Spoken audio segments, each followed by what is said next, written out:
வணக்கம்னே, இது நம்ம ஒரு பெருமை யூடியூப் சேனல். நான் உங்க மதுரை சபரி. நம்ம சேனல்ல போன வீடியோவில் சிவபெருமான் ஆசைக்கு இணங்கி கைலாயத்தை விட்டு வந்த சங்கிலி பூதத்தார் பருவதமலை அடர் காட்டுக்குள்ள அருவமா மாறி தவம் பண்ணதையும், அவர் தவம் பண்ணும் இடத்துல இருந்த மரத்தை வள்ளத்துக்கு வெட்ட வந்த செட்டியாருக்கு அறிகுறி கொடுத்தும் அறிய முடியாம போனவனை உயிர் பலி எடுத்து விரட்டி விட்டதையும், தான் வள்ளத்துக்காக தேர்ந்தெடுத்த மரத்தை எப்படியாவது வெட்டணும்னு மந்திரவாதி வச்சு உயிர் பலி கொடுத்து அந்த இடத்தை விட்டு பூதத்தாரை விரட்டி மரத்தை வெட்டினதையும், தனக்கான இடத்தையும் தான் விரும்பின பொருளையும் அடாவடியா பறிச்சவன கருவருக்க காத்திருந்து வெட்டின மரம் வல்லமானதும், வல்ல நடுக்கடலுக்கு வந்ததும் சூறாவளியா சூழ்ந்து வல்லத்தை ரெண்டா உடைச்சு பறிச்சவன பழி எடுத்து ஆள் கடல் விட்டு ஆக்ரோஷமா திருச்செந்தூர் கரை வந்து சேர்ந்த வரைக்கும் பார்த்தோம். இந்த வீடியோல அதோட தொடர்ச்சியை என்ன நடக்க போகுதுன்னு பார்க்க போறோம். வீடியோவை கடைசி வரைக்கும் பாருங்க. பார்க்கடலை விட்டு அங்கார சத்தத்தோட அனல் தெரிக்கும் கோபத்தோட வந்தவன அமைதிப்படுத்தி தன்னோட மகனா ஆட்கொண்ட சிவபெருமான போல அவர் மகை முருகனும் ஆள் கடலுக்குள்ள வதம் பண்ணி ஆவேசமா கரை வந்து சேர்ந்த சங்கிலி பூதத்தார அமைதிப்படுத்துறாரு.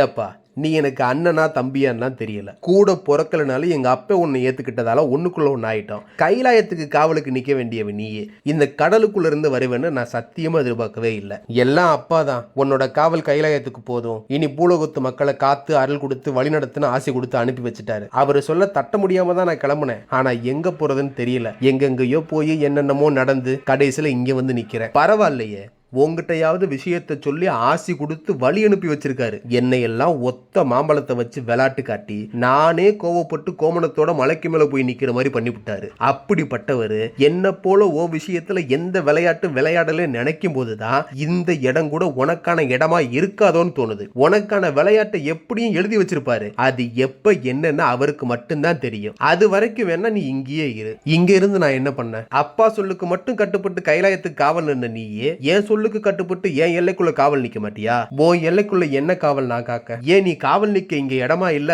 இந்த ராஜகோபுரம் இருக்கு, அந்த நாளிக்கிணறு இருக்கு, என்ன தேடி வர ஆயிரக்கணக்கான சனம் இருக்கு, நான் ஆட்சி பண்ணுற எல்லைக்கு 8 திசை இருக்கு. இதுல எந்த இடம் உனக்கு பிடிச்சிருக்கோ, எந்த இடம் உனக்கு விருப்பமோ அங்க நில்லு. எல்லாம் ஓ இஷ்டம். நீ சொல்ல போற இடத்துல தான் நிக்கணும்னு நான் நினைச்சேன். இப்ப நீ சொன்ன இடத்துல எல்லா காவல் நான் மட்டும்தான் நிக்கணும்னு முடிவு பண்ணிட்டேன்னு செந்தில் ஆண்டவர் வாய் திறந்து சொன்ன இடத்துல எல்லாம் சங்கிலி பூதத்தார் காவல் நிக்க ஆசைப்படுறாரு. அதுபடி ராஜகோபுர காவலுக்கு ராஜகோபுர கதவோட இடது பக்கமா நிக்கிறாரு. உப்பு கடலை விட்டு இறக்க இறக்க வத்தாத நல்ல தண்ணி ஊத்தான நாளி கணத்துக்கும் வத்தாத ஊத்துக்கும் காவல் நிக்கிறாரு. அழக முருகனை தேடி வரும் ஆயிரக்கணக்கான சனங்களுக்கு காவலா அங்கங்க இருக்கும் மண்டபத்துக்கும் காவலா நிக்கிறாரு. செந்தூர் ஆண்டவ ஆளு மண்ணுக்கு 8 திசையிலும் காவல் நிக்கிறாரு. இப்படி கோவிலு கிணறு ஊருக்கு உள்ள வெளியேன்னு திருச்செந்தூர் எல்லைக்குள்ள 21 இடத்துல நிலைய வாங்கி காவல் நிக்கிறாரு சங்கிலி பூதத்தாரு. என்னதான் முருகனோட ஆசைக்கு காவல் நின்னாலும் கைலாயத்திலையும் பருவதமலை காட்டுக்குள்ளையும் குழுக்குழுன்னு இருந்த பூதத்தாருக்கு கொளுத்து வெயிலும் கொதிக்கும் மணலும் ஈரமில்லா உப்பு காத்தும் அவருக்கு ரொம்பவே சூட்டை கிளப்பி விடுது. அப்பப்ப இடத்தை காலி பண்ணி எங்கேயாவது போகலாம்னு நினைச்சாலும் படையல் சோறும் பாங்கான உபசரிப்பும் தான் அவரை எங்கேயும் நகல விடாம அங்கேயே உட்கார வைக்குது. அதுக்கு காரணம் திருச்செந்தூர் கோவிலுக்கு தர்மகர்த்தாவா இருக்க வீரபாகு தேவர் தான். அவரோட பக்தியும் பணிவும் மக்களுக்கு பண்ணும் சேவையும் முருகனுக்கு செய்யும் சிறு தொண்டும் அவர் அளவுக்கு யாராலையும் பண்ண முடியாது. வீரபாகு தேவருக்கு பதவி காலம் முடிஞ்சதுக்கு பின்னாடி அவர் பதவிக்கு பழனியப்ப பிள்ளை வர்றாரு. பழனியப்ப பிள்ளைக்கு பக்திக்கும் சேவைக்குமான அர்த்தம் சுத்தமா தெரியாது. அவருக்கு தெரிஞ்சதெல்லாம் பணத்துக்கான அர்த்தம் மட்டும்தான். அந்த பணத்துக்கு ஆசைப்பட்டு மலிவான பொருளா வாங்கி கல்லையும் மண்ணையும் போட்டு நைவேத்தியத்தை படைச்சு சாமிக்கு வைக்கிறான். கல்லு சிலையா சாப்பிட போதுன்ற எண்ணத்துல அவன் பண்ண செயலால சங்கிலி பூதத்தார் அந்த நைவேத்தியத்தை சாப்பிட்டதுனால அவருக்கு தீராத வயிற்று வலி வந்து சேருது. ஏற்கனவே அடிக்கிற வெயிலுக்கு தனியாத சூடு தலைக்கு ஏறி நிக்கிறதோட கல்லையும் மண்ணையும் கலந்து போட்ட படைகளை சேர்த்து தின்னுபிட்டு வயிற்று வலியால் அவதிப்படுறாரு பூதத்தாரு. எப்பா முருகா, நீ சொன்னதுக்காக தான் அப்பனோட விளையாட்டு அரங்கேற வரைக்கும் காவலுக்கு நிக்கலான்னு முடிவு பண்ணி நான் என்ன அடிக்கிற வெயிலுக்கு உடம்பும் தாங்கல, கல்லையும் மண்ணையும் கலந்து போடுற படையில வயிற்றுக்கும் ஒத்துக்கல. இதுக்கு மேல என்னால இங்க இருக்க முடியுமான்னு தெரியல. எங்கிட்டாவது மலைய பக்கம் பார்த்து போறேன். உன் பேச்ச மீறி போறேன்னு மட்டும் தப்பா எடுத்துக்காத. நான் போறதுக்கு காரணமே இந்த பழனியப்ப பிள்ளை தானே தவிர நீயோ நானோ கிடையாது. நானும் கவனிச்சுக்கிட்டு தான் வர்றேன். நீ சொல்ற மாதிரி இந்த பழனியப்ப பிள்ளை கொஞ்சம் அழுச்சாட்டியம் பண்ணிக்கிட்டு தான் இருக்கா. ஒரு நாள் இல்லனாலும் ஒரு நாள் அவனுக்கு சரியான பாடத்தை கத்துக் கொடுக்க தான் போறேன். அதுக்காக நீ மெனக்கிட வேணாம். அவனுக்கு சேர வேண்டிய தண்டனையை உன்னோட சார்பா நானே கொடுத்துட்டேன். என்னோட சார்பா தண்டனையை நீயே கொடுத்துட்டியா? அப்ப பழனியப்ப பிள்ளைய என்ன பண்ண? கொன்னுகன்னு புட்டியா? சேச்ச, அதெல்லாம் நீ சொல்லாம எப்படி பண்ணுவேன்? உனக்கு அதுதான் வேணும்னா சொல்லு. சத்தமே இல்லாம கதையை முடிச்சு கடற்கரை மணலுக்குள்ள புதைச்சிட்டு போறேன். ஐயோ அதெல்லாம் வேணாண்டாப்பா, கொடுத்த வரைக்கும் போதும். 10 பத்தாததுக்கு தேவைப்பட்டா நானே கொடுத்துக்கிறேன். இனி நீ எதுவும் பண்ண வேணாம்.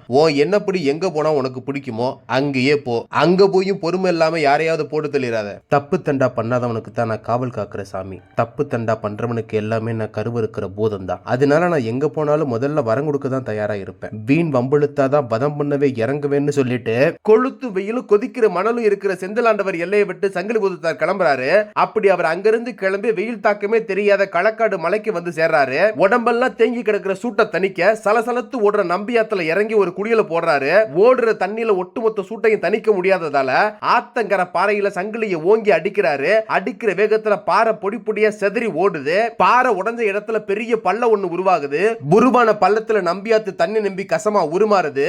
உருமாறின கசத்துல சங்கிலி பூதத்தார் தான் உடம்பு சூட்ட தணிக்க கழுத்தளவு தண்ணி வச்சு நீட்டு நிமிந்து படுக்கிறாரு. உடம்பு சூட்ட தணிச்ச இடத்துல நம்பியாத்து கரையை ஒட்டி 3 நிலைய வாங்கி உட்கார முடிவு பண்றாரு. போங்கி அடிச்ச சங்கிலி சத்தமும் நொறுங்கி விழுகிற பாறை சத்தமும் ஆத்த விட்டு பாத மாதிரி பள்ளத்துல பாயும் தண்ணி சத்தமும் கேட்டு திருக்குறுங்குடியில இருந்து ஒருத்தர் சங்கிலி பூதத்தார் உருவாக்குன அந்த கசத்தை நோக்கி ஓடி வர்றாரு.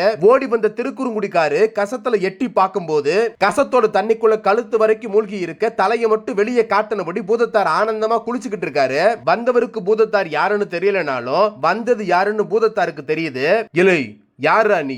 செய்யற வேலைக்கு உருவத்துக்கும் சம்பந்தமே இல்லாம ஆத்துக்கு குளிக்க வந்து ஆத்துல ஓடுறதுனால குளிக்காம நீ என்னடா கசத்தை உருவாக்கி உள்ள முங்கி கிடக்குற? ஆளையும் செயலையும் பார்த்தா உள்ளூர்கார மாதிரி தெரியலையே. எந்த ஊரா நீ? என்ன சொல்லி அந்த பக்கம் வந்த? என்ன மாமா சத்தம் சாஸ்தியா இருக்கு? சோழி பலி இருந்தாதான் உன் ஊருக்குள்ள வரணுமா? அன்னை விட்டு சொத்துல எங்க ஆத்தாளுக்கு பங்கு இல்லையா? அந்த உரிமையில தான் நான் வர்றேன். என் ஆத்தா விட்டு பங்குன்றதுனாலதான் நான் எல்லாத்தையுமே செய்யறேன். ஆள் தெரிஞ்சு கேள்விகள் மாமா. மாமனா யாருக்கடா மாமே? சொந்தம் சொல்லி பேசுற அளவுக்கு உனக்கு எனக்கு என்னடா இருக்கு? என்ன மாமா எதுவுமே தெரியாத மாதிரி பேசுற? எல்லாத்தையும் மறந்துட்டியா என்ன? மண்ணை தின்ன வயல உலகத்தையே காட்டினேன் நான். இங்க உன் தங்கச்சி மகனை கூடவா கண்டுபிடிக்க முடியல? இல்லையா அது தெரியாதனாலதான் நான் கேட்கிறேன். இல்ல வீம்புக்குன்னு தெரிஞ்சுக்கிட்டே உன்ட்ட கேட்கறேன்னா என்ன? சரி அப்ப என் மாமனுக்கு என்னை பத்தி நானே தான் சொல்லி ஆகணும் போல. சர்ப்ப பஞ்சனையில் புறங்கும் மாயோன் வைகுண்டத்து பார்க்கடலை விட்டு எழுந்தவனா, ஆழகால விஷமுண்ட திருநீல கண்ட தத்தெடுத்து வளர்த்த மகன்னா, விண்ண முட்டு கைலாயத்து மலை காவல் சேனைக்கு தலைவன்னா, ஆதி சக்தியான தங்கச்சி பார்வதிக்கு அன்பு மகனான முருகனுக்கு பின் வளர்ந்தவனா, பூதங்களுக்கு தலைவன்னா, வேத வித்தகனுக்கு புதல்வன்னா, 6 சிரத்தோனுக்கு இளையொன்னா, ஆதி சக்திக்கு காவல் துணையொன்னா, அக்னி கிரீடமும் அடுக்கடுக்காய் சடைமுடியும், ஆளை மிரட்டும் விழியும், அங்கார கோபத்தை வெளிப்படுத்தும் பல்லும், அண்டு சராசரத்தை அளக்கும் தேகமும், தேகம் முழுக்க சங்கிலியும், கைரண்டில் தண்டமும், இடைக்கொடியாய் சர்ப்பத்தை பூட்டியவன் நான். இப்பயாவது தெரியுதா மாமா நான் யாருன்னு? சங்கிலி புதுத்த திருக்குறுங்குடி கீழ்நம்பி கோவில்ல இருந்து வந்த மலைநம்பி பெருமாளான தான் மாம திருமால் கிட்ட கேட்டதும் திருமாலான மலைநம்பி பெருமாள் அடையாளம் கண்டுபிடிச்சு ஆற தழுவிக்கிறாரு பூதத்தார. ஏண்டா மாப்ள, மாமனுக்கு தான் அடையாளம் தெரியல, உனக்கு தெரிஞ்சிருக்கல. தெரிஞ்சவன் மாமன் கோவிலுக்கு நேரா வராம இங்க உட்கார்ந்து என்னடா பண்ணிக்கிட்டு இருக்க? இல்ல மாமா, கைலாய மலையை விட்டு பர்வத மலைக்கு வந்து தவம் இருந்த என்ன வம்புழுத்தவனை வதம் பண்ணிட்டு தம்பியை தேடி திருச்செந்தூர் போனேன். தம்பி சொன்னதுக்காகவே 21 நிலைய வாங்கி காவலுக்கு நின்னேன். அங்க அடிக்கிற வெயிலுக்கும் கிளப்புற சூட்டுக்கும் உடம்பு தாங்கல. சரி போனா போதுன்னு பொறுத்துக்கிட்டு கொஞ்ச நாள் இருந்தேன். இந்த காசுக்கு ஆசைப்பட்ட தர்மகர்த்தா படையல் சோத்துல கல்லையும் மண்ணையும் கலந்து போட்டு வயிற்ற கெடுத்து விட்டான். அங்க காவலுக்கு நின்னதுக்கு உடம்புக்கு உடம்பும் போய் வயிற்றுக்கு வயிறும் கெட்டு போச்சு. அதனால தம்பி கிட்ட சொல்லிட்டு இடத்த காலி பண்ணி கிளம்பிட்டேன். மொட்டை வெயில வாடி உப்பு காத்துல காஞ்சு உடம்பெல்லாம் சூடேறி போச்சு. அதை தணிக்க தான் இந்த களக்காட்டு மலைக்கு வந்து நம்பியாத்துல குளிச்சு சூட்டை தணிக்கலான்னு இருந்தேன். சரிடா மாப்பிள்ள, சூட்டை தணிக்க ஆத்துக்கு வந்தவன் ஆத்து தண்ணியில குளிக்காம ஏன்டா பாறையை உடைச்சு கசத்தை உண்டாக்குன? ஓடுற தண்ணியில என் உடம்பு சூட்டு தணியல மாமா. அதனாலதான் பாறையை உடைச்சு கசத்தை நிப்பி உடம்பு சூட்டு தணிச்சுக்கிட்டு இருந்தேன். சரி சூட்டை தணிச்சுட்டு உடனே வந்து பார்க்கலான்னு பார்த்தா அதுக்கு முன்னாடி நீயே ஓடி வந்து நிக்கிற. நீ ஓங்கி அடிச்ச சங்கிலி சத்தம் தான் விண்ண முட்டுதே. அது என்ன ஏதுன்னு பார்க்க வேணாமா? ஆமாமா, உன் எல்லைக்குள்ள ஒண்ணுன்னா நீ தானே ஓடி வந்து பார்க்கணும். அதனாலதான்டா ஓடி வந்தேன். இனி நான் எதுக்கும் ஓட தேவையில்லை. ஏமாமா, எல்லாத்தையும் பார்த்துக்கதான் நீ வந்துட்டேல. நானா? நான் என்னத்தை பார்க்க? ஏமாப்புல உங்க ஒப்பனுக்கும் கொன்னனுக்கும் மட்டும்தான் காவல் நிப்பியா? இந்த மாமனுக்கு எல்லாம் காவல் நிக்க மாட்டியா? நல்லா பேசுற மாமா. ஆளுக்கு இதே மாதிரி கேள்வி கேட்டு சாமர்த்தியமா என்னை காவலுக்கு நிப்பாட்டி போடுறீங்க. அதுக்கப்புறம் ஏதாவது ஒரு பஞ்சாயத்து வந்துச்சுன்னா நான் என்னத்தையாவது செஞ்சு கெட்ட பேர் ஆகிக்கிறேன். என்னடா மாப்பிள்ள இப்படி சொல்லிவிட்ட? நீ காவல் நிக்கிற இடத்துக்கு நீ தானே பொறுப்பு. உனக்கு தான் நல்லது கெட்டது தெரியும்ல. என்ன நடக்குதோ அதை நீயே பார்த்து முடிவெடுத்துக்க. அதுல மாமன் தலையிடவே மாட்டேன், புரியுதா? சரி மாமா, நீ என்னத்தையோ சொல்ற, நானும் கேட்டுக்கிறேன். இப்ப நான் எங்க காவலுக்கு நிக்கிறது அதை சொல்லு. இப்படியே களக்காடு மலையை விட்டு கீழே இறங்கி போனா திருக்குறங்குடி ஊர் வருமாப்ல. அங்கதான் மாமன் கோவில் இருக்கு. அந்த கோவிலுக்கும் ஊருக்கும் காவல் நெல்லு. உனக்கு நிலையத்துக்கும் நித்திய பூஜைக்கு நான் ஏற்பாடு பண்றேன். அட நிலையமும் நித்திய பூஜையும்லாம் இருக்கட்டும் மாமா. இந்த கசத்துல படுத்து உடம்பு சூட்டை மட்டும் போக்கிக்கிட்டேன். இந்த கல்லையும் மண்ணையும் தின்னு வந்த வயிற்று வலி மட்டும் இன்னும் அப்படியே இருக்கு. அதுக்கு ஏதாவது ஒரு வழியை சொல்லு. அட இது ஒரு விஷயமா? என் கூட கிளம்பி வாடா மாப்ள. அங்க உங்க அத்தை இருக்கா, அவகிட்ட சொன்னா அரை நொடியில ஆத்தி போடுவான்னு சொல்லி சங்கிலி பூதத்தார களக்காடு மலையில இருந்து திருக்குறங்குடியில இருக்க கீழ்நம்பி பெருமாள் கோவிலுக்கு கூட்டிட்டு போறாரு. அவர் சொன்ன மாதிரியே அத்தையும் பூதத்தார அன்பா வரவேற்று வயிற்று வலியை சரி பண்ணி காவல் நிக்க சம்மதமும் கொடுக்கிறா. தான் மாமனோட ஆசைக்கு இணங்கி அத்தையோட சம்மதத்தோட பூதத்தார் காவல் பொறுப்பை ஏத்துக்கிறாரு. திருக்குறங்குடி கோயிலையும் ஊரையும் காவல் காக்க 7 நிலையம் அமைச்சு காவல் நிக்கிறாரு. நித்திய பூஜையும் சைவ படையும் பூதத்தார் மனசு நிறைய எல்லாமே நல்லாவே நடக்குது. சங்கிலி பூதத்தாருக்கு மட்டும் இல்லாம கீழ்நம்பி பெருமாளுக்கும் அந்த கோவில்ல உள்ள பரிவார தெய்வங்களுக்கு எல்லாம் படையலும் நித்திய பூஜையும் நெய்வேத்தியும் அத்தனையும் பக்தி மனதோட எந்த குறையும் இல்லாம சிறப்பா செஞ்சுக்கிட்டு வர்றது. திருக்குறங்குடிக்கு பக்கத்துல உள்ள கிட்டனாபுரத்துல இருக்கிற தொழுநம்பி ஐயர் தான். கடவுள் பக்தியிலையும் பெருமாள் சேவையிலையும் தொழுநம்பியை போலவே அவன் பொண்டாட்டி ருக்மிணி அம்மாள் இருக்கிறா. தனக்கு தினம் பணிவிட பண்ணு தொழுநம்பிக்கும் ருக்மிணி அம்மாளுக்கும் கீழ்நம்பி பெருமாள் சகல செல்வங்களையும் உடல் நடத்தையும் கொடுத்தாலும் பிள்ளை இல்லாத குறை மட்டும் அவங்க 2 பேத்தையும் அப்பப்ப வாட்டி எடுக்குது.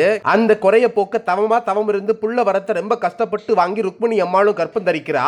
அப்படி வரமா வந்து வயித்துல தங்கி பிறந்த பிள்ளைக்கு பிறக்கும் போதே காதுல வெட்டு திளம்பு இருக்கிற மாதிரி அந்த குழந்தையும் பிறக்குது. தவம் இருந்து பிறந்த பிள்ளைக்கு தொழுநம்பி குண்டல வாசகன்னு பேரு வைக்கிறாரு. பாலும் சோறும் பிசைஞ்சு கொடுத்து பாசத்தையும் கொட்டி கொடுத்து புருஷனும் பொண்டாட்டியும் பிள்ளைய துரும்பு கூட படாம பார்த்து பார்த்து வளர்க்கறாங்க. தவக்கிற பிள்ளை நடக்க ஆரம்பிக்குது, நடக்கிற பிள்ளை பேச ஆரம்பிக்குது, பேசுற பிள்ளை பள்ளிக்கூடத்துக்கு போய் படிக்கிற வயசுக்கே வந்துருது. பாசம் காட்டி வளர்த்த பிள்ளைய பிரிய மனசு இல்லாம குருகுலத்துல சேர்த்து படிக்க வைக்காம வீட்டுக்கு பக்கத்துல உள்ள திண்ணை பள்ளியிலேயே சேர்த்து படிக்க வைக்கிறார் தொழுநம்பி. தொழுநம்பி குடியிருக்கிற கிட்டனாபுரத்துக்கும் கோவில் இருக்கிற திருக்குறங்குடிக்கும் இடப்பட்ட தூரம் கிட்டத்தட்ட 2 காது தூரம் வரும். இந்த 2 காது தூரத்தை கடக்க தொழுநம்பி நடந்தே தான் போறான். அப்படி போற பாதை ரொம்ப காட்டு பகுதியா தான் இருக்கு.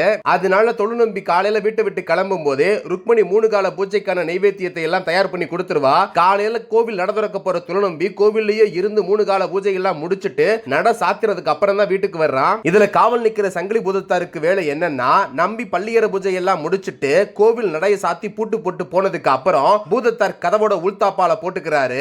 காலையில திருப்பள்ளி எழுச்சி முடிஞ்சதுக்கு அப்புறம் தான் போட்ட தாப்பால திறக்கிறாரு பூதத்தாரு. சங்கிலி பூதத்தார் பண்ற இந்த வேலையை நம்பி என்னைக்குமே கவனிச்சது இல்ல. இது மாதிரியே தினமும் நடந்துகிட்டே இருக்குது. நம்பியோட பூஜையும் பணிவடையும் என்னைக்குமே காலதாமதம் இல்லாம சரியான வேலையில சரியான நேரத்துல செஞ்சுக்கிட்டே வர்றான். அப்படி ஒரு நாள் ருக்மிணி செஞ்சு கொடுத்த நைவேத்தியத்தை எடுத்துக்கிட்டு கோவில் நட திறக்கிறதுக்காக கிட்னாபுரத்தை விட்டு கிளம்புறான் நம்பி. அப்படி போகும்போது தெருவுல பிள்ளைகளோட பிள்ளைகளா விளையாண்டுகிட்டு இருந்த குண்டல வாசகன் நம்பி தூரத்துல போறத பார்த்துட்டு அப்பா அப்பான்னு கூப்பிட்டுக்கிட்டே அவன் பின்னாடியே ஓட ஆரம்பிக்கிறான். புள்ள நம்ம பின்னாடி வருதுன்றத நம்பி கொஞ்ச தூரம் போனதுக்கு அப்புறம் தான் கவனிக்கிறான். தான் பின்னாடி வந்த பிள்ளைய திரும்ப கொண்டு போய் வீட்டுல விட்டுட்டு வந்தா நட திறக்க நேரம் ஆயிரும். இதுவரைக்கும் நம்ம என்னைக்குமே காலம் கடத்தி நட திறந்ததே இல்ல. பிள்ளைய போய் விட்டுட்டு வந்தா கால தாமதமாயி நட திறக்கிறதுல குத்தமாயிரும்னு பிள்ளைய கூடவே கூட்டிக்கிட்டு கோயிலுக்கு போகலாம்னு முடிவு பண்ணி குண்டல வாசகனை கூட்டிக்கிட்டு நம்பி கோவிலுக்கு போறான். அப்படி இருந்து நட திறக்க கொஞ்சம் கால தாமதம் ஆயிருது.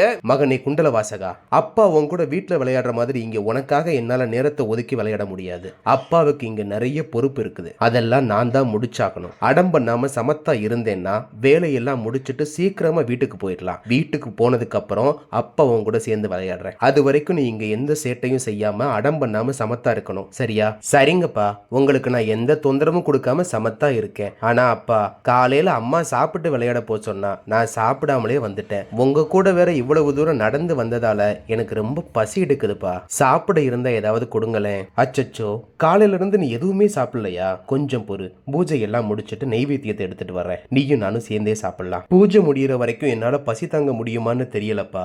இப்பவே மயக்கம் வர்ற மாதிரி இருக்கு. கண்ணெல்லாம் சொருகுது. என்னடா தங்கம் இப்படி சொல்ற? எல்லாமே சாமிக்கான பூஜை பொருளா தான் இருக்கு. சாமிக்கு படைக்காம எதுவும் எடுக்க கூடாது. உன்னையும் இப்படியே பார்க்க அப்பாவுக்கு கஷ்டமா தான் இருக்கு. சரி, ஆபத்துக்கு பாவம் இல்ல. கள்ளம் கபடம் இல்லாத குழந்தையும் தெய்வமும் ஒண்ணுன்னு சொல்லுவாங்க.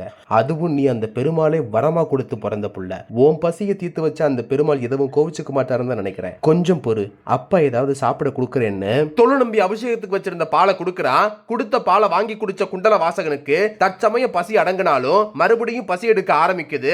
நம்பி மிச்சம் இருக்க பாலோட கொஞ்சம் பழத்தை போட்டு பிசைஞ்சு பஞ்சாமிர்தமா குண்டல வாசகனுக்கு கொடுக்கறான். குழந்தை பசி தீர நல்ல வயிறு முட்டை சாப்பிட்டதும் 2 காது தூரம் நடந்து வந்ததுக்கு அதுக்கும் காலுகை வலி எடுத்ததோட வயிற்றுக்கு சாப்பிட்ட புள்ள தன்னை மறந்து கோவில்ல ஒரு ஓரமா இடத்தை பிடிச்சு தூங்க ஆரம்பிக்கிறான். நம்பியும் பசியாரன புள்ள தூங்குனதுக்கு அப்புறம் அவனோட வேலையை பார்க்கறதுக்காக போறான். முதல் கால பூஜை ஆரம்பிக்க கொஞ்சம் முன்ன பின்ன ஆனாலும் அடுத்தடுத்து 2 பூஜையும் எந்த காலதாமதம் இல்லாம சிறப்பா பண்ணி முடிக்கிறான். ஆனா பாலும் பழமும் இல்லாத பூஜையா தான் அந்த 3 கால பூஜையுமே இருக்குது. புள்ள பசிக்காக பாலையும் பழத்தையும் எடுத்து கொடுக்கிறதுக்கு முன்னாடி இருந்த கேள்வியும் குற்ற உணர்வும் புள்ள பசியாறினதுக்கு அப்புறம் நம்பிக்கை சுத்தமாவே இல்ல. முழு ஈடுபாடோட எப்பவும் போல பூஜை எல்லாம் பண்ண ஆரம்பிக்கிறான். பொழுது இறங்குனதும் பள்ளியற பூஜை எல்லாம் முடிச்சிட்டு நடைய சாத்திட்டு கிருஷ்ணாபுரத்துக்கு கிளம்பி போறான். இங்க ருக்மணி காலையில விளையாட போன புள்ளைய காணோம்னு தேடி அக்கம் பக்கம் எல்லாம் விசாரிக்கிறா. அப்படி விசாரிக்கும் போது குண்டலவாசகன் அவனோட அப்பா கூட போனது ருக்மணிக்கு தெரிய வருது. எப்பவும் புருஷனுக்காக மட்டும் காத்திருக்க ருக்மணி இன்னைக்கு புருஷனோட சேர்த்து புள்ளைக்காகவும் காத்திருக்கா. அப்ப வீட்டுக்கு வெளியே காலடி சத்தம் கேக்குது. ஆவலா ஓடி வந்து பாக்குறா. புருஷன் மட்டும் வந்ததை பார்த்துட்டு புள்ளைய காணோன்ற தவிப்பு அவளுக்குள்ள இருக்குது. வந்தது வராததுமா எதுவும் கேட்க வேண்டாம்னு நினைச்சுக்கிட்டு ருக்மணி அம்மா பொறுமையா இருக்கிறா.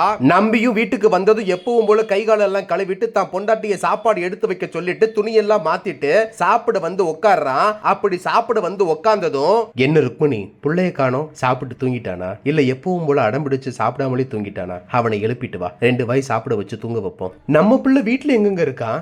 ஏன் ருக்மணி எங்க போனா?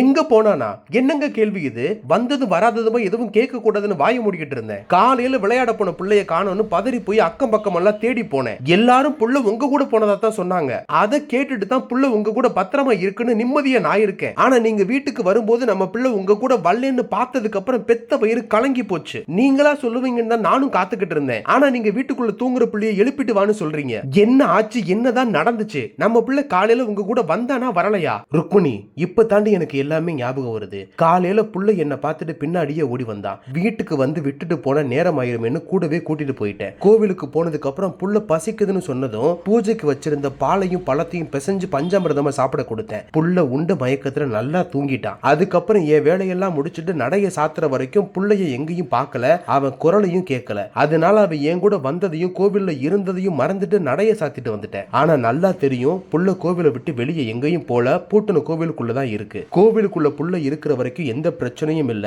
காலையில போய் புள்ளைய நான் கூட்டிட்டு வந்துடுறேன், நீ கவலைப்படாம இரு. என்னங்க பேசுறீங்க?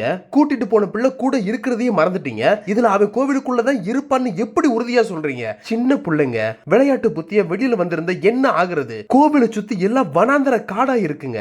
அதுக்குள்ள இருக்க காட்டு மிருகம் ஏதாவது ஒண்ணு என் பிள்ளைய அடிச்சு தின்னுட்டா நான் என்ன பண்ணுவேன்? தவம் இருந்து பெத்த பிள்ளைங்க, அதுக்கு என்ன ஆகுமோ ஏதாகுமோ நினைச்சுக்கிட்டு காலையில வரைக்கும் காத்து கிடக்க முடியாது. இப்பவே போய் பிள்ளைய கூட்டிட்டு வாங்க. உங்களால முடியாதுன்னா சொல்லுங்க, என் பிள்ளைய நானே போய் கூட்டிட்டு வரேன். என்ன ருக்மணி பேசுற?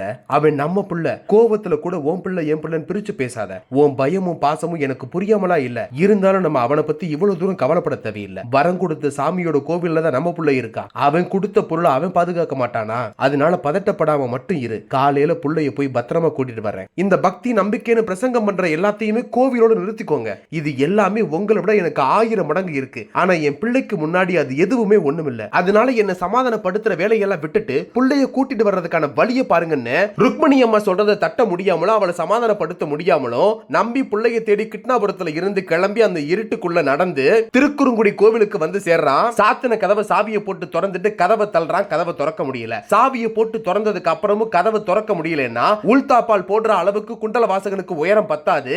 அப்ப உள்ள வேற யாரோ இருக்காங்கன்னு நம்பி தெரிஞ்சுக்கிறான். ஐயா, கோவிலுக்குள்ள யாரு இருக்கீங்க? யாராவது இருந்தா கதவோட உள்தாப்பால திறந்து விடுங்க. என் புள்ள உள்ள இருக்கான். அவன் தனியா இருக்க பயப்படுவான். சீக்கிரமா கதவை திறந்து விடுங்க. புள்ள பயந்து மயங்கி விழுகிறதுக்குள்ள நான் கூட்டிட்டு வீட்டுக்கு போகணும். ஐயா, இவ்வளவு தூரம் கத்தி கதறனே, கேட்டுக்கிட்டு அமைதியா இருக்கீங்க. ஏதாவது பதில் பேசுங்க. என்னத்தையா பேச சொல்ற நம்பி? நான் பேசினாதான் உனக்கு கேட்காது. நான் கொடுக்கிற அறிகுறியும் உனக்கு புரியாது. அப்படி இருக்கும்போது உன்கிட்ட பேசி என்ன பிரயோஜனம் சொல்லு? யாரு பேசுறது? நாள் பூரா பாக்குற, ஆனா பேசுறது யாருன்னு கேக்குற. ஐயா, புதிர் போடாம யாரு என்னன்னு சொல்லுங்க. நான் இருக்கிற நிலைமைக்கு நீங்க போடுற புதிரை கண்டுபிடிக்கிற மனநிலைமை எனக்கு இல்ல. என்னையா நம்பி இப்படி சொல்லிவிட்ட?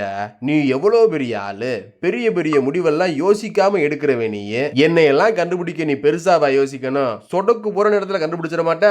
ஐயா, உங்களை நான் கெஞ்சி கேட்கிறேன். பிள்ளைய பிரிஞ்ச வேதனால பித்து பிடிச்சு போய் கிடக்குறேன். தெரிஞ்சோ தெரியாமலோ உங்களுக்கு என்னால கெடுதல் நடந்திருந்தா அதை மனசுல வச்சுக்கிட்டு என் பிள்ளைய ஒண்ணு பண்ணிடாதீங்க. தயவு செஞ்சு கதவை திறந்து விடுங்க. நான் பண்ண தப்புக்கு உங்க காலை பிடிச்சு வச்சு மன்னிப்பு கேட்கிறேன். இப்ப மட்டும் என் பிள்ளைய நான் கூட்டிட்டு போலேன்னா என் பொண்டாட்டி உயிரை விட்டுருவா. அவ கேட்டு என்னால செய்ய முடியாத கோபத்துல அவ சாப விட்டான்னா அது என்னையும் என் பிள்ளையும் தான் பிடிச்சு வாட்டும். ஒரு உசுரை காப்பாத்துறதுக்காக கூட மனசரங்கி கதவு திறக்க கூடாதா?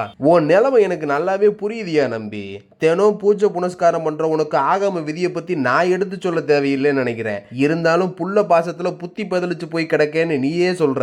இந்த நிலைமையில அதெல்லாம் உனக்கு நான் ஞாபகப்படுத்தி தான் ஆகணும். பள்ளியற பூஜை முடிஞ்சு நடைய சாத்தினதுக்கு அப்புறம் காலையில திருப்பள்ளி எழுச்சிக்கு அப்புறம் தான் நடையவே திறக்கணும். தினம் பூஜை பண்ற நீ புள்ள பாசத்துல இதை மறந்து போயிடலாம். ஆனா காவலுக்கு நிக்கிற நான் இதை மறக்கவும் கூடாது, அந்த விதியை மீறவும் கூடாது. இங்க உன் புள்ள ரொம்ப பத்திரமா தான் இருக்கான். அவனை பத்தி நீ எந்த கவலையும் பட தேவையில்லை. உன் பிள்ளைய இப்ப இருக்கிறத விட 2 புடி சேர்த்து வளர்த்து நிறைவான கல்வியோட குறையில்லாத செல்வத்தோட வாழ்றதுக்கு அருள் கொடுத்து காலையில திருப்பள்ளி எழுச்சி முடிஞ்சதுக்கு அப்புறம் நானே கதவை திறந்து அனுப்பி வைக்கிறேன். இப்ப போய் இருக்கிற நிலைமை எடுத்து சொல்லி உன் பொண்டாட்டியை சமாதானப்படுத்து போன்னு சொன்னதுக்கு அப்புறமும் நம்பியால பிள்ளைய விட்டுட்டு போக மனசு வரல.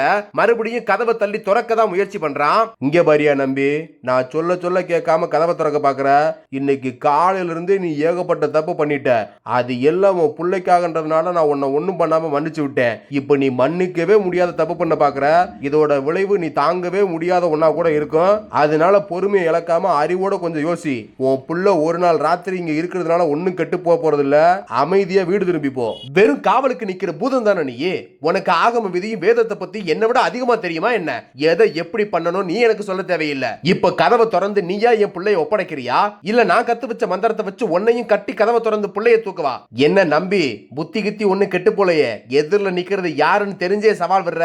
என்ன சாட்சி எல்லாத்தையும் சாதிச்சிடலாம் நீ வீண் கனவு கண்டுகிட்டு இருக்கியா? ஒன்னால முடிஞ்சா என்ன மீறி உன் பிள்ளைய தூக்கி பாருன்னு சங்கிலி பூதத்தார் சொன்னதும் நம்பி அவன் கத்த வித்தையெல்லாம் மொத்தமா இறக்கி பூட்டின கதவோட உள்தாப்பால திறக்க மந்திரத்தை சொல்றா. நம்பி மேல் தாப்பால திறந்தா பூதத்தார் கீழ்த்தாப்பால போடுறாரு, கீழ்த்தாப்பால திறந்தா மேல் தாப்பால போடுறாரு. இப்படி மாத்தி மாத்தி 2 பேரும் தாப்பால போட்டுக்கிட்டே இருக்காங்க. கதவை திறந்த பாடும் இல்ல, நம்பி முயற்சியை கைவிட்ட பாடும் இல்ல.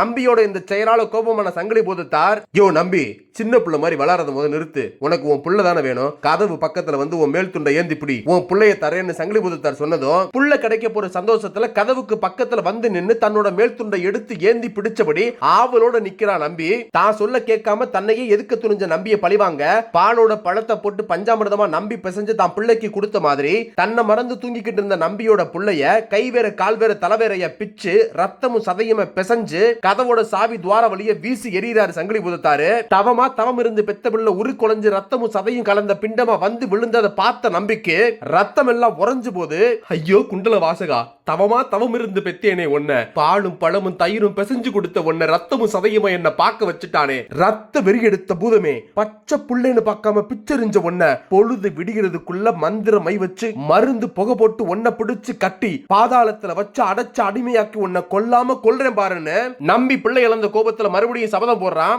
என்ன கட்டி போடு வித்தையெல்லாம் தெரியும்ன்ற மிதப்புல என்கிட்ட சவால் விடுறியா? உன் மந்திர தந்திர வித்தையெல்லாம் தாண்டி உன் கண்ணு முன்னாடியே இந்த ஊரை விட்டு போறேன். முடிஞ்சா என்ன தடுத்து பருவ மந்திரத்தால என்ன கட்டிப்பாரு. உனக்கு ஊருக்கு நான் போன அடையாளத்தை சொல்ல அணையா வழக்க அணைச்சு போவேன். தல விருட்சமான மருத மரத்து வலது பக்கத்தையும் கோட்டை மதில் சபத்து 7 வருஷ கல்லையும் செதச்சு சரிச்சு போவேன். அதை பார்த்து நீ தெரிஞ்சுக்கன்னு பூதத்தார் சொல்றாரு. தொழு நம்பி போட்ட சபதப்படி மந்திரத்தால பூதத்தார கட்ட முடியல. ஆனா பூதத்தார் சொன்னபடி அணையாத விளக்கணைச்சு மருத மரத்து வலது கிளமுறிச்சு கோட்டை செவத்தை சரிச்சு கோவில்ல இருந்து வெளியேறி திருக்குறுங்குடிய விட்டு கிளம்பி களக்காடு மலையை தாண்டி தென்பொதிக மலை ஏறி கரையாறு வந்து சேர்றாரு சங்கிலி பூதத்தாரு. அங்க குடிகொண்டு அருள் கொடுக்கும் சொரிமுத்து ஐயனாரையும் சுயம்பு அவதாரமான மகாலிங்க சுவாமியான மூலவரையும் பார்த்த உடனேயே கைலாயத்தை விட்டு கிளம்பும் போது சிவபெருமான் சொன்ன வார்த்தை ஞாபகத்துக்கு வருது. பூலோகத்துக்கு போய் என்ன மாதிரியே விளையாட்டெல்லாம் விளையாண்டு முடிச்சு தென் கைலாயமான பொதிகை மலைக்கு வந்து என்ன சேருவாயின்னு சிவபெருமான் சொல்லி அனுப்புனது மாதிரியே எங்கெங்கயோ ஓடி என்னென்னமோ செஞ்சு கடைசியில சேர வேண்டிய இடத்துக்கே வந்து சேர்ந்துட்டோம்னு தன்னைத்தானே சமாதானப்படுத்திக்கிட்டு சொரிமுத்து ஐயனார் கிட்டையும் சுயம்பு மகாலிங்க சுவாமி கிட்டையும் பரிவார தெய்வமா நிக்க அனுமதி கேட்டு மணிமுழுங்கி மரத்துக்கு கீழே நின்று சொரிமுத்து ஐயனாரோட பரிவார தெய்வங்கள்ல ஒருத்தனா நின்று சங்கிலி பூதத்தார் மக்களுக்கு அருள் கொடுக்க ஆரம்பிக்கிறாரு. அவரோட பேரும் புகழும் அருளும் வரமும் அவரை தேடி வரும் மக்களோட கூட்டம் நாளுக்கு நாள் அதிகமாக 8 திசையும் பரவ ஆரம்பிக்குது. அவரு காவல் சொரிமுத்து ஐயனார் கோவில்லையும் ஆரம்பிக்குது. இந்த வீடியோவை கடைசி வரைக்கும் பார்த்த அத்தனை நண்பர்களுக்கும் நன்றி. இந்த வீடியோவை பத்தின உங்கள் கருத்துக்களை மறக்காம பதிவிடுங்க. அந்த கருத்துக்கள் தான் எங்களை மேம்படுத்தும், மெருகேற்றும். நன்றி, வணக்கம்.